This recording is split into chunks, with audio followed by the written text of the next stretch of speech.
चलिए दोस्तों, शुरू करते हैं आज की स्टोरी। राज्य का उत्तराधिकारी। एक राज्य में एक पराक्रमी राजा का शासन था। उसकी कोई संतान नहीं थी। ढलती उम्र के कारण राज्य के भावी उत्तराधिकारी को लेकर वह अत्यंत चिंतित था। अनेक वेदों को दिखाने के बाद भी वह संतान सुख से वंचित ही रहा। अंततः उसने राज्य के ही किसी योग्य नवयुवक को राज्य का उत्तराधिकारी बनाने का निश्चय किया। भावी उत्तराधिकारी के चयन हेतु उसने योग्यता परीक्षण का आयोजन किया। इस हेतु एक शानदार महल का निर्माण कराया गया। वह महल के दरवाजे पर गणित का एक समीकरण अंकित कर पूरे राज्य में घोषणा करवा दी गई कि राज्य के सभी नवयुवक महल का दरवाजा खोलने आमंत्रित हैं। दरवाजे पर अंकित समीकरण हल कर दरवाजा खोलें। जो दरवाजा खोलने में सफल होगा उसे महल उपहार स्वरूप दिया जाएगा और साथ ही राज्य का उत्तराधिकारी भी घोषित कर दिया जाएगा। घोषणा के दिन से ही उस नवनिर्मित महल में नवयुवकों का तांता लग गया। सुबह से लेकर शाम तक नवयुवक वहां आते और दरवाजे पर अंकित गणित के समीकरण को हल करने का प्रयास करते, किंतु आश्चर्य की बात थी कि कोई भी उसे हल नहीं कर पा रहा था। कई उसे लिखकर या याद करके जाते और घर पर उसका हल निकालने का हर संभव प्रयास करते, किंतु फिर भी असफल रहते। समीकरण का हल निकाल पाने में असमर्थ रहे। तब राजा ने दूसरे राज्यों के गणितज्ञों को आमंत्रित किया। दूसरे राज्य के गणितज्ञ आए और गणित का वह समीकरण हल करने लगे। जैसे जैसे दिन ढलता गया, एक एक करके गणितज्ञ वहां से जाते गए। अंत में मात्र 3 लोग शेष बचे।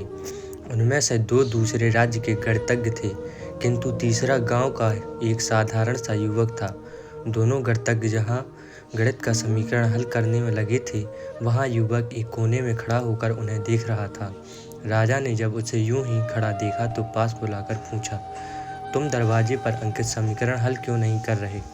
युवक बोला, महाराज, मैं तो बस यूं ही इन नामी गिरामी गणितज्ञों को देखने आया हूँ। ये अपने राज्य के इतने बड़े गणितज्ञ हैं, इन्हें समीकरण हल करने दीजिए। यदि इन्होंने हल निकाल लिया तो राज्य के उत्तराधिकारी बन जाएंगे। इससे बड़ी खुशी की बात और क्या होगी। यदि ये समीकरण हल नहीं कर पाए तब मैं कोशिश करके देखूंगा। इतना कहकर युवक एक कोने में बैठकर गणितज्ञों को देखने लगा। पूरा दिन निकल गया और शाम गिर आई, किंतु दोनों गणितज्ञ समीकरण हल नहीं कर पाए। उनके मस्तिष्क में पूरे दिन मात्र एक ही प्रश्न घूम रहा था कि आखिर इस समीकरण में ऐसा भी क्या है, कैसे ये हल होगा, कैसे महल का ये दरवाज़ा खुलेगा। पूरा प्रयास करने के बाद भी वे समीकरण हल नहीं कर पाए।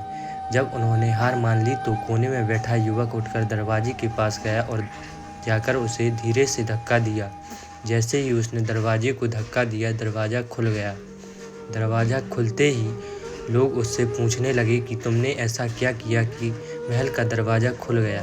युवक बोला, जब मैं बैठकर सबको गणित का समीकरण हल करते देख रहा था तो मेरे दिमाग में विचार आया कि हो सकता है कि दरवाज़ा खोलने का कोई समीकरण ही ना हो।